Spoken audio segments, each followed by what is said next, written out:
कैसन रोग धरा के ई मिलन वाला मन आतर पे छान छान आ दिल हमार लागे कहीं ना आवे तू साथी रे तेरे बिना भी क्या जीना, तेरे बिना भी क्या जीना, तू साथी रे तेरे बिना भी क्या जीना, तेरे बिना भी क्या जीना। अखिया तहारे ही रही जाता के कैलू कैसन रोग धरा के, अखिया तहारे ही रही जाता के कैलू कैसन रोग धरा के। कोई मिलन तड़पे छान छान दिल हमार लागे कहीं ना ओ साथी रे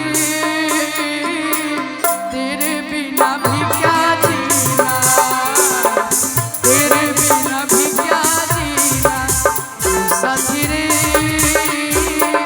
तेरे बिना भी क्या जीना, तेरे बिना भी क्या जीना।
जिंदगी लागे जन्नत जैसन रहेलू जब पास हो, बती से जुड़ा जियारा भरल बैठा मिठास हो।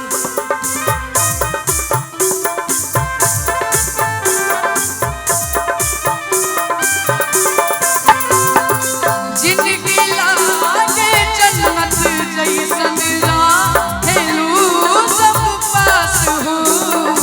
बती से जुड़ा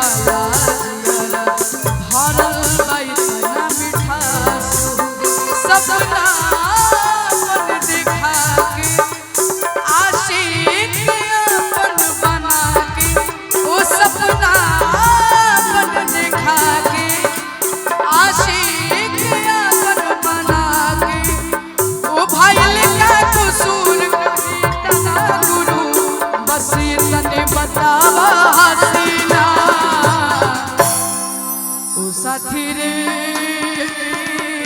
तेरे बिना भी क्या जीना, तेरे बिना भी क्या जीना, ओ साथी रे तेरे बिना भी क्या जीना।